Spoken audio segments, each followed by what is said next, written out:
मुरादाबाद में भारतीय जनता युवा मोर्चा ने स्वामी विवेकानंद जयंती को राष्ट्रीय युवा दिवस के रूप में मनाया, जिसमें बीजेपी के राष्ट्रीय प्रवक्ता व पूर्व राज्यसभा सांसद जफर इस्लाम ने भी शिरकत की। इस दौरान उन्होंने मीडिया से बातचीत में कहा कि प्रधानमंत्री नरेंद्र मोदी के नेतृत्व वाली केंद्र सरकार ने अपने 9 सालों के कार्यकाल में युवाओं को रोजगार, महिलाओं को सुरक्षा, किसानों को फसल का मुनासिब दाम, देश भर में सड़कें, हाईवे और कोविड-19 महामारी से निपटने को वैक्सीन उपलब्ध कराई।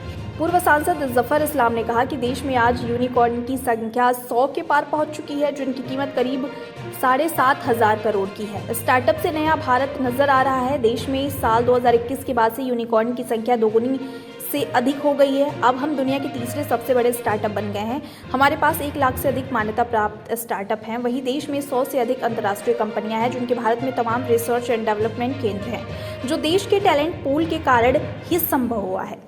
सैयद जफर इस्लाम ने कहा कि 2014 से पहले बीजेपी ने संकल्प पत्र में जो वादे किए थे, वह प्रधानमंत्री नरेंद्र मोदी के नेतृत्व वाली केंद्र सरकार ने 5 सालों में पूरे कर दिखाए हैं। जबकि बेरोजगारी का राग अलापने वाला विपक्ष देश को गुमराह कर रहा है, क्योंकि संगठित और असंगठित दोनों क्षेत्रों में रोजगार सृजित हो रहे हैं।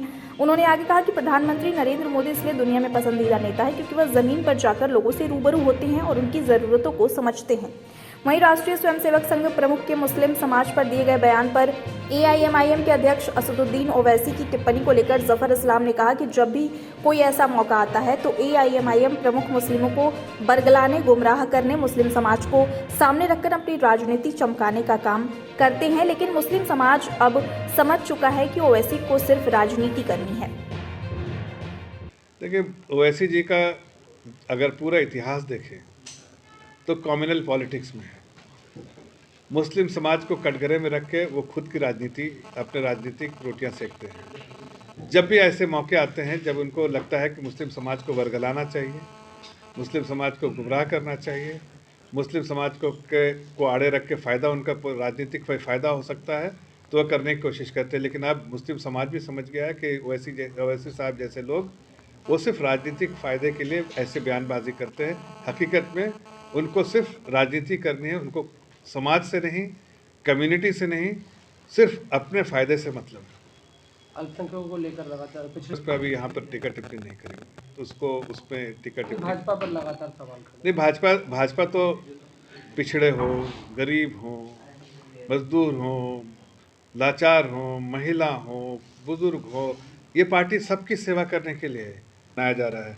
सभी को मालूम है स्वामी विवेकानंद जी के बारे में कि उन्होंने बराबर, वो खुद युवा थे और युवा के लिए प्रेरणा स्रोत आज है।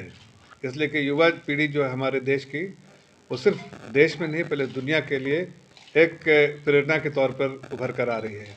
चाहे वो टेक्नोलॉजी का फील्ड हो, चाहे और किसी फील्ड में, चाहे फाइनेंस का फील्ड हो, चाहे राजनीति का फील्ड हो।